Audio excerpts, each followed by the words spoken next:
महंगाई के इस दौर में आपके लिए घर बेहतर रहेगा या अपार्टमेंट। स्पेशली हमारे इन्वेस्टर्स जो कि ऐसी जगह पे इन्वेस्टमेंट करना चाह रहे हैं जिससे उनको रिटर्न ऑफ इन्वेस्टमेंट बेहतर से बेहतरीन आए।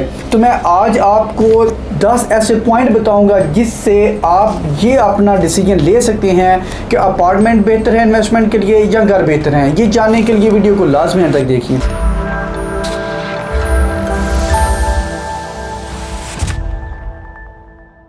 अस्सलाम वालेकुम जी, मैं हूं आपका host Ali Hasan Al Aziz marketing by रेटो लाहौर के प्लेटफॉर्म से। मौजूद नाज़रीन, जैसा कि आप जानते हैं कि आजकल का जो एक वक्त चल रहा है उसमें कीमतों का जो उतार चढ़ाव है वो बहुत तेज़ी के साथ जारी है, जिसे हम इंग्लिश में फ्लक्चुएशन कहते हैं।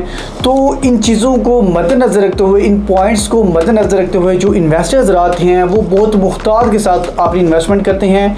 आज की ये जो वीडियो है ये मैं बार बार कह रहा हूँ, सर्टनली हमारे इन्वेस्टर्स के लिए है, क्योंकि वो देख रहे होते हैं कि एक हार्ड इन्वेस्टमेंट है, एक स्मार्ट इन्वेस्टमेंट तो कहाँ पे करनी चाहिए। मैं आपको आज का ये जो व्लॉग है इसमें स्मार्ट इन्वेस्टमेंट का बताऊंगा। तो आज की इस वीडियो में हम डिस्कस करेंगे कि घर बेहतर है इन्वेस्टमेंट के लिए या अपार्टमेंट, जिसमें मैं आपको 10 पॉइंट ऐसे बताऊँगा जिसमें आप डिसीजन लेने में आपके लिए जो मुफीद साबित होंगे। फर्स्ट ऑफ ऑल, पहला जो हमारा पॉइंट है वो है इनकी प्राइसेस। मौजूद नाज़रीन, जो 5 मरला का घर है ऑल ओवर द लाहौर, जो हमारा 5 मरला घर है वो तकरीबन 2 करोड़ 50 लाख माइनस प्लस में हमें मिल जाता है, जबकि अपार्टमेंट की बात की जाए तो 1 करोड़ माइनस प्लस में हमें मिल जाता है। उसके बाद सेकंड जो हमारा पॉइंट है वो आ जाता है ट्रांसफ़र फीस। जैसा कि आप जानते हैं कि जो हमारा रेवेन्यू डिपार्टमेंट है, यानी इसके अलावा 3 से 4 हमारे डिपार्टमेंट है जिनको हमने फीसें देनी होती हैं, टैक्सेस देने होते हैं। तो उस एतबार से भी जो हमारे लिए 5 मरला का घर है उसकी निस्बत अपार्टमेंट में हमें ट्रांसफ़र फीसेस भी कम देखने को मिलती हैं। अच्छा, थर्ड पॉइंट का है लोकेशन। जैसा कि आप जानते हैं कि ये जो हाई-राइज प्रोजेक्ट हैं ये हमेशा आइकॉनिक लोकेशन के ऊपर एक फेमस जो लैंडमार्क्स होती हैं उनके बिटवीन आपको दिए जाते हैं, जिसके नियरेस्ट आपको स्कूल, हॉस्पिटल, यूनिवर्सिटीज़, कॉलेजेस, इसके अलावा एकेडमीज़, यानी जितनी भी आपकी फंडामेंटल बेसिक जितनी भी नीड्स हैं वो आपकी यहाँ से वॉकिंग डिस्टेंस पे फुलफिल हो जाती हैं।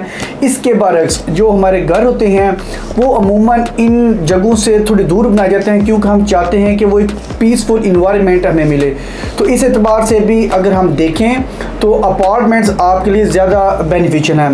Number 4, rent.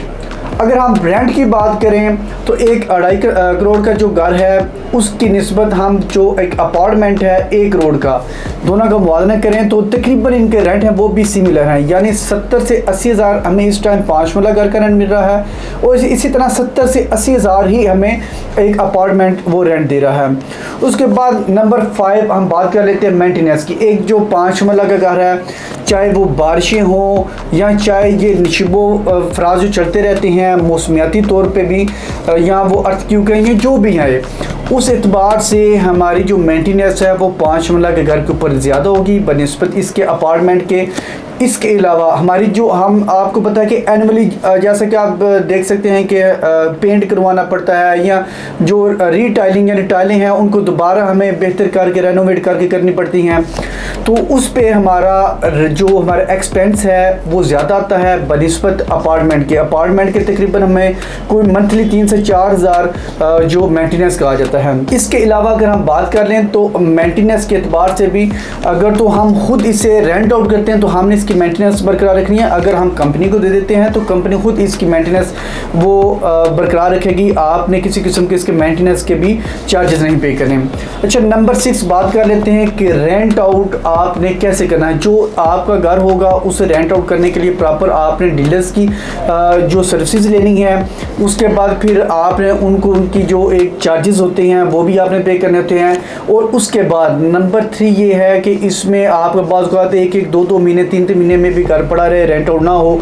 लेकिन जो अपार्टमेंट है, हाई-राइज प्रोजेक्ट है, वहाँ पे आप अगर तो खुद रेंट आउट करना चाहें खुद कर लें, और अगर आप ओवरसीज़ पाकिस्तानी हैं या आपका जहाँ पे जो अपार्टमेंट है प्रोजेक्ट है उससे आप काफ़ी दूर रहते हैं तो आप कंपनी के साथ बाकायदा MOU कर लेते हैं। कंपनियाँ आपको बाकायदा मंथली जो आपका कंपनी के साथ फिक्स हो जाता है आपको रेंट भी देती है। आप चाहे ओवरसीज़ हैं चाहे घर बैठे आप इंजॉय कर सकते हैं, जिसमें आपने किसी भी किस्म के जो आपके मेंटेनेंस चार्जेस हैं, इलेक्ट्रिसिटी चार्जेस हैं, या कुछ भी आपने पे नहीं करने, आपका कंपनी के साथ फिक्स हो जाता है। फॉर एग्जाम्पल 40,000 है, 50,000 है, 60-70 जितना भी है वो आपको घर बैठे मिलता रहेगा। तो उसके बाद नंबर 7 बात कर लेते हैं सिक्योरिटी की।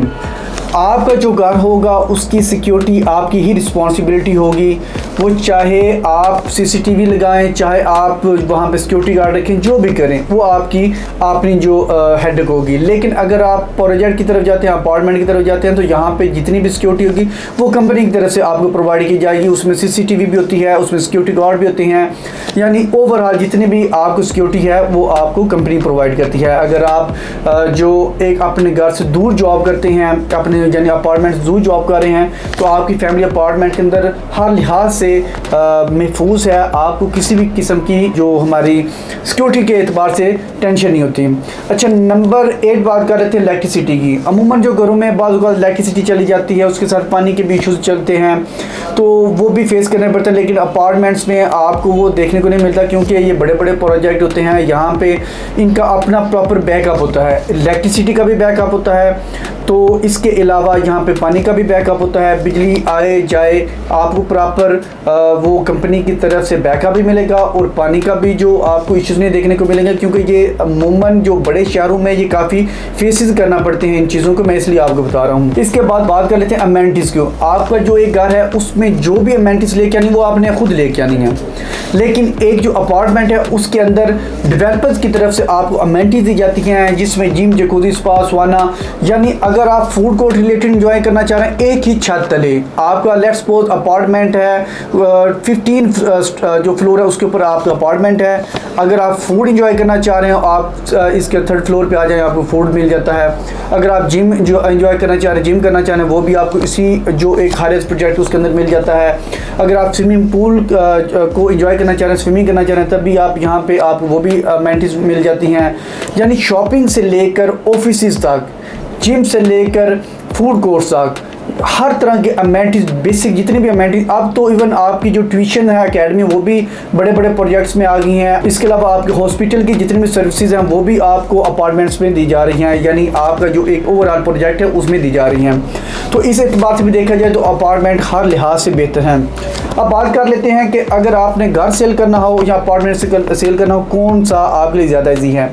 मोहतरम नाज़रीन, अमूमन हमारे जो, क्योंकि यहाँ पे एक स्टेट ऑफ द आर्ट यहाँ पे आप प्रोजेक्ट लॉन्च किए जा रहे हैं, तो डेवलपर्स की तरफ से ये ऑफ़र भी होती है कि अगर तो आप खुद उसे सेल करना चाहें खुद कर लें, लेकिन अगर आप कहते हैं कि कंपनी सेल करो तो कंपनी भी सेल कर देती है, या कंपनी खुद आपसे बाय बैक कर लेती है। लेकिन जो घर होता है उसमें आपने डीलर्स की सर्विसेज लेनी होती है, फिर उनको आपने कमीशन भी देनी होती है, फिर उसमें आपके में भी महीना लागे, 2, 4, 5 महीने कितना लागे वो भी कुछ कहा नहीं जा सकता। तो एट दी एंड कंक्लूजन ये है कि according to my point of view apartments हैं वो हर लिहाज से आपके लिए बेहतर हैं, चाहे वो इन्वेस्टमेंट के पॉइंट ऑफ व्यू से हो या आप अपनी रिहाइश इख्तियार करना चाहें, क्योंकि अमेनिटीज़ के एतबार से भी बेहतरीन है। और आप जैसा कि मैंने आपको बताया कि आजकल ऑफिस वगैरह भी आपको ये बड़े बड़े प्रोजेक्ट में दिए जा रहे हैं, तो इस एतबार से भी आपके लिए बेहतरीन है। तो अगर आप ऐसे ही बेनिफिशियल प्रोजेक्ट में अपने अपार्टमेंट बुक करवाना चाह रहे हैं, अभी ऑन स्क्रीन नंबर पर कॉन्टैक्ट कीजिए, या मज़ीद आप किसी भी किस्म की मुशावरत करना चाह रहे हैं, तब भी आप अल अज़ीज़ मार्केटिंग से रब्ता कर सकते हैं। Stay with us. अल्लाह हाफ़िज़।